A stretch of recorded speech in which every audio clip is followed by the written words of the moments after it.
Baby. Madam, আজ 2 মাস আমার স্বামী অসুস্থ হয়ে বিছানায় শুয়ে আছে। বাড়িতে ভীষণ অভাব, আমাকে একটা কাজ দেবেন? হ্যাঁ হ্যাঁ হবে। তুমি দাঁড়াও, তোমার নাম কি? নুপুর। শোনো, আমি সরকারি স্কুলে চাকরি করি, তবু আমার স্বামীকেও কিছু করতে দেই না। তুমি সময় মতো ওকে দুটো খেতে দিও। আসছি বেবি। বলছি তোমার স্বামীর চিকিৎসা করছো না? টাকার অভাবে চিকিৎসা হচ্ছে না বাবু। তোমার স্বামীর চিকিৎসার টাকা যদি আমি দেই?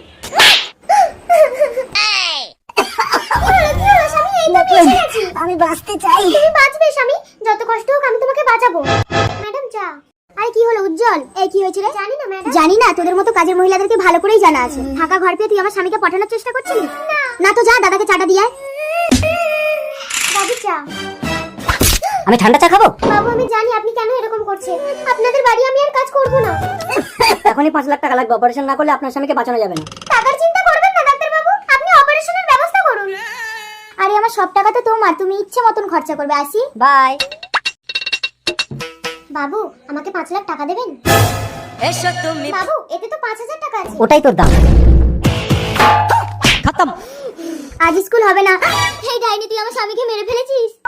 Hello police. আনসার, আপনি চিন্তা করবেন না ম্যাডাম, আমি ফাঁসির ব্যবস্থা করব। না, ও আমাকে বিধবা করেছে, আমি ওকে বিধবা করব। ওকে আমি মেরে ফেলবো। কোনো লাভ হবে না, ও অনেক আগেই মারা গেছে।